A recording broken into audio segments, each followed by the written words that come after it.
Alors, c'est la partie 2 de mes frustrations de mes beaux-parents. Encore une fois, ça c'est hors de ma zone de confort, là. Parler des autres moi je dis en mal, là, mais c'est de parler de la situation que j'ai vécue. Je parle pas des autres en mal. Honnêtement, là, je dis la situation qui s'est passée et je dis comment je me suis sentie.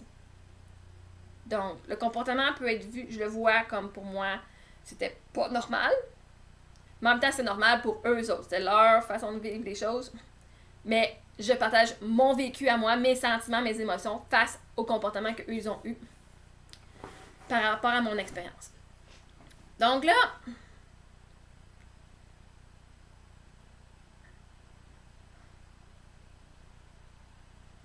à un moment donné, de décembre 2016 à mars 2017, on était occupés. Mettons là, Noël, jour de l'an, on avait de la visite tout le temps, ok, ça va bien. Puis là, ben, Sophie, je veux dire, quand tu sais, je veux dire, toute la famille était là. Elle avait genre 10 millions de pourcents d'attention et d'amour, comme vraiment donné sur elle. Puis quand tout ce monde-là partait, ben, ce 10 millions de pourcentage là était donné par moi et Eric, qu'on pouvait même pas se donner 50% chacun.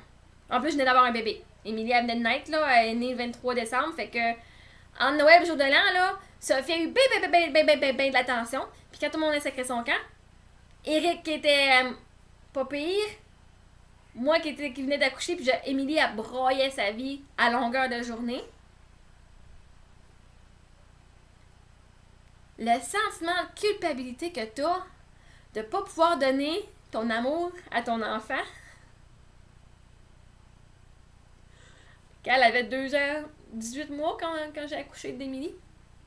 Puis qu'elle a été 18 mois avec maman, papa. Juste maman, papa, puis tout le monde. Fait que ça, c'est correct. Puis là, elle a une nouvelle sœur, c'est fun. Son papa est malade, fait qu'il peut pas s'occuper d'elle tout le temps. Maman est toujours occupée avec le bébé. Puis là, t'as plein de monde pendant une semaine, là, qui garoche partout.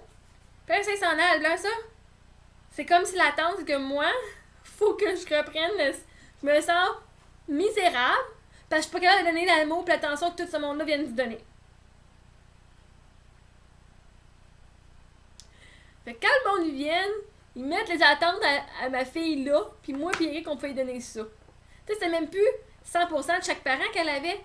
C'était 50%, peut-être même 25% parce que 50% on était stressé et qu'on pouvait pas le donner. L'autre 25% elle a Émilie. Fait on dirait que le monde, il voyait pas.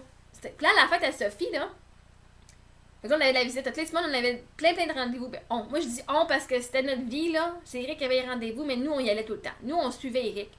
C'était ça, dans mes valeurs, là. C'est comme je suis ta femme, on est ta famille, on est là de te supporter. On est là pour toi. Je travaille pas, j'ai rien d'autre à faire. Puis c'est important, tu es la personne la plus importante pour moi. Fait que c'est normal que je t'accompagne dans ce que tu vis. Puis c'était l'objectif que je m'étais donné d'être la maman de mes rêves, puis la femme de rêve, l'accompagnatrice de rêve, puis lui faire vivre une fin de vie la meilleure au monde. Et je crois vraiment que j'ai réussi mon objectif. Là, ça, honnêtement, j'en ai donné une tape dans le dos. Là.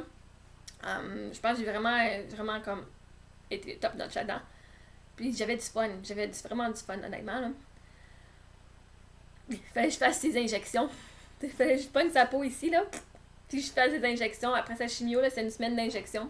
J'avais du fun, j'ai appris à le faire. Puis ça a pris du temps avant que je le fasse parce que j'avais peur de faire mal. Mais finalement, apparemment, j'étais meilleure que les infirmières qui venaient. Fait que je vais prendre ça comme compliment. Mais,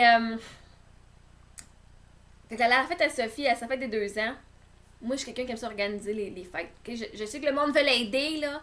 Mais j'ai ma façon de faire, puis j'aime ça quand les choses sont parfaites. J'ai ma vision des choses. J'ai une vision.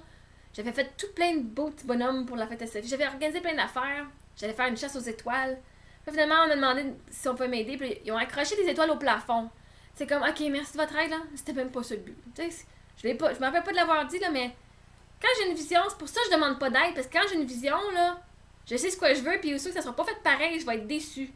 Je vais être déçue parce que c'était pas. J'ai pas fait ça pour ça. J'ai pas fait ça pour ça. J'ai travaillé tellement fort cette fête-là. J'avais du fun, j'avais vraiment du fun à organiser la fête. Puis là, c'est comme, fuck, je voyais les étoiles au plafond. Merci de votre aide. C'était Mais oui, fait qu'à la fête de Sophie, il y avait comme 20 personnes qui étaient venues, peut-être plus, des amis, de la famille. Puis sérieusement, là, ils sont restés comme quasiment 3-4 jours, là, le monde, la majorité. Ça a pris à Sophie, là, 2 semaines. 2 semaines à reprendre sa routine. Puis le jour après la fête à Eric, après la fête à Sophie, c'est là qu'Eric a perdu le contrôle de sa jambe droite. C'est là qu'on a découvert qu'il y avait une nouvelle tumeur. Fait qu'Eric a de la misère à marcher. Et la famille a donné comme 10 millions de pourcents encore d'attention puis d'amour. Émilie, elle broye encore, très souvent. Puis, ça prend 2 semaines à revoir une routine qui nous fit à notre vie, à notre style de vie qu'on est présentement. 2 semaines. 2 semaines, c'est long. C'est long en taboire, 2 semaines. Quand t'as d'autres choses à penser. On avait réussi à travailler notre routine de décembre à mars. Puis là, à février, boum. Puis là, nous autres, quand nos amis venaient, ils venaient dans la journée, puis ils se retournent chez eux après, puis c'est fini. Quand les autres venaient, ils venaient coucher chez la belle-sœur. Mais ils venaient, puis ils restaient.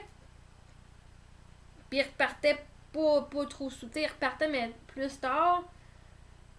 C'était juste trop. C'était fun que Sophie avec quelqu'un pour pouvoir jouer. Tu sais, j'apprécie beaucoup que Sophie avec quelqu'un pour s'occuper d'elle, puis de jouer, puis de l'amener au parc. Quand Eric pouvait pas, parce que moi, j'allais pas au parc, là.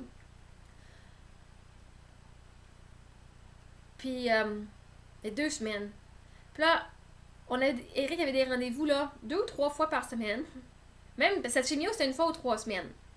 OK? 1 fois ou 3 semaines. Sauf qu'il y avait toujours des prises de sang toutes les semaines. La semaine après sa chimio, il y avait des injections. Il y avait des scans tous les 3 mois. En tout cas, bref, cette année-là, là, de décembre, en plus, il venait d'avoir une tumeur. Fait que là, ben, les scans, les MRI, les IRM, la chimio, la radiation. C'était. Il y avait toujours de quoi. Toutes les semaines, on avait un ami qui venait. Un ami par semaine, à peu près, qui venait. Puis là, c'était rendu le mois de mars, là, puis sa famille a dit. Ses parents ont dit. Ben, Rick, au téléphone, il dit mes parents veulent monter en fin de semaine. Puis là, j'ai dit non. J'ai dit non. Ça a pris 2 semaines la dernière fois qu'ils sont venus pour que Sophie elle retrouve sa routine, là. Non. Puis, Eric, là, il aurait pu me vendre un parka dans le désert. Il aurait pu me vendre de la glace dans le nord, dans le pôle Nord. Eric, s'il voulait de quoi, là? Je disais oui. Fait que pour qu'Eric il me le demande, là, parce qu'Eric aurait dit ben mes parents montent en fin de semaine. Ok, c'est correct. Mais pour qu'il me le demande, là, c'est parce que ça y tentait pas. Parce que s'il aurait vraiment voulu que ses parents soient là, il me l'aurait dit. Mes parents montent. Fait moi, j'ai dit non. Parce que, honnêtement, c'est la première. En 3 mois, c'est le premier stretch de 4 jours qu'on n'avait rien de planifié. Rien. Pas de rendez-vous, pas d'amis, pas personne. Qu'on pouvait se reposer, puis juste rien faire. Pas personne. Puis on n'a pas eu personne, c'est correct. Mais je t'ai dit, après qu'il soit mort, hein, sa mère, elle me l'a dit. Elle m'a dit je sais pourquoi on n'a pas été. C'est parce que toi, t'as dit non. Tu sais que ça nous a blessés.